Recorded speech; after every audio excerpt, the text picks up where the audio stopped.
नमस्कार दोस्तों। आज की एक प्रेरक कहानी हमें बहुत बड़ी सीख देती है। सबसे सामर्थ और सच्चा साथी कौन? एक छोटे से गांव में श्रीधर नाम का एक व्यक्ति रहता था। स्वभाव से थोड़ा कमजोर और डरपोक किस्म का इंसान था।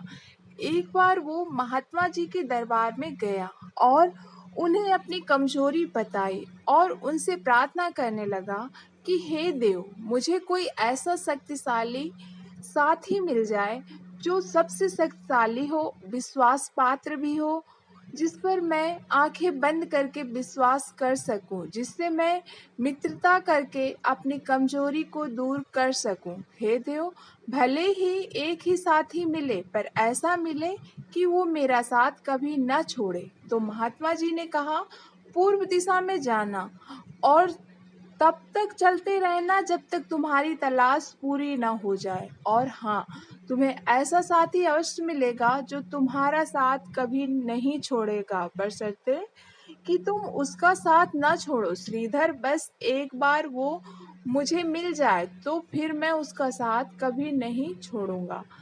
पर हे देव, मेरी तलाश तो पूरी होगी ना। महात्मा जी, हे बस, यदि तुम सच्चे दिल से उसे पाना चाहते हो तो वो बहुत सुलभता से तुम्हें मिल जाएगा, नहीं तो वो बहुत दुर्लभ है। फिर उससे महात्मा जी को प्रणाम किया, आशीर्वाद लिया और अपनी राय पर चल पड़ा। सबसे पहले उसे एक व्यक्ति मिला जो शक्तिशाली घोड़े को काबू में कर रहा था। तो उसने देखा यही है वो। जैसे कि उसके पास जाने जाने लगा तो उस इंसान ने एक सैनिक को प्रणाम किया और घोड़ा देकर चला गया। श्रीधर ने सोचा, सैनिक ही है वो तो। मित्रता के लिए आगे बढ़ा, पर इतने में सेनापति आ गया। सैनिक ने प्रणाम किया और घोड़ा आगे किया। सेनापति घोड़ा लेकर आगे चल गया। श्रीधर भी खूब दौड़ा, अतः वो सेनापति तक पहुंच गया और सेनापति ने राजा जी को प्रणाम किया और घोड़ा देकर चला गया।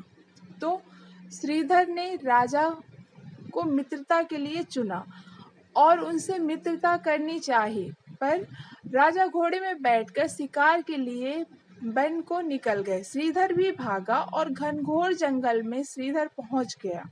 राजा कहीं न दिखे। प्यास से उसका गला सूख रहा था। थोड़ी दूर गया तो एक नदी बह रही थी। वो पानी पीकर आया और एक वृक्ष की छांव में बैठ गया। वहां एक राहगीर जमीन पर सोया था और उसके मुंह से राम राम की जप ध्वनि सुनाई दे रही थी तथा एक काला नाग उस राहगीर के चारों तरफ चक्कर लगा रहा था। श्रीधर ने बहुत देर तक उस दृश्य को देखा।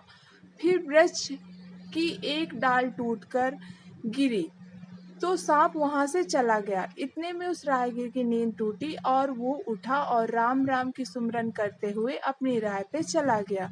श्रीधर पुनः महात्मा जी के आश्रम पहुंचा और सारा किस्सा कह सुनाया। उनसे पूछा कि हे नाथ, मुझे तो बस इतना बताओ कि वो काला नाग उस राहगीर के चारों ओर चक्कर काट रहा था, पर वो उस राहगीर को डस क्यों नहीं पा रहा था। लगता देव की कोई अदृश्य सत्ता उसकी रक्षा कर रही थी। महात्मा ने कहा, उसका सच्चा साथी ही उसकी रक्षा कर रहा था। जो उसकी साथ था, जो श्रीधर ने कहा, वहां तो कोई नहीं था। देव, बस संयोगवश हवा चली, वृक्ष से एक डाली टूटकर नाग के पास गिरी और नाग चला गया। महात्मा ने कहा, नहीं, बस उसका जो सबसे अहम साथी था वही उसकी रक्षा कर रहा था, जो दिखाई तो नहीं दे रहा था पर हर पल उसे बचा रहा था। उस साथी का नाम धर्म है। हे वत्स, धर्म ही समधर्म और सच्चा साथी जगत में और कोई नहीं है। केवल एक ही धर्म ही है जो सोने के बाद भी तुम्हारी रक्षा करता हो, मरने के बाद भी तुम्हारा साथ देता है। हे वत्स, पाप का तो कोई रखवाला नहीं हो सकता, पर धर्म कभी असहाय नहीं है। महाभारत के युद्ध में भगवान श्री कृष्ण ने पांडवों का साथ सिर्फ इसलिए दिया था क्योंकि धर्म उनके पक्ष में था। हे वत्स, तुम भी केवल धर्म को ही अपना सच्चा साथी मानना और उसे मजबूत बनाना, क्योंकि यदि धर्म तुम्हारे पक्ष में है तो स्वयं नारायण और सद्गुरु तुम्हारा साथ देंगे, नहीं तो एक दिन तुम्हारा साथ कोई न होगा। और कोई तुम्हारा साथ ना देगा। यदि धर्म मजबूत है तो वो तुम्हें बचा लेगा, इसीलिए धर्म को मजबूत बनाओ। हे बस एक बात हमेशा याद रखना कि इस संसार में समय बदलने पर अच्छे से अच्छा साथ छोड़ कर चले जाते हैं। केवल एक धर्म ही है जो घनघोर बीहड़ और गहरे अंधकार में भी तुम्हारा साथ नहीं छोड़ेगा। यदाचित तुम्हारी परछाई भी तुम्हारा साथ छोड़ दे, परंतु धर्म तुम्हारा साथ कभी नहीं छोड़ेगा, बशर्ते कि तुम उसका साथ ना छोड़ो। इसलिए धर्म को मजबूत बनाना, क्योंकि केवल यही है जो हमारा सच्चा साथी है।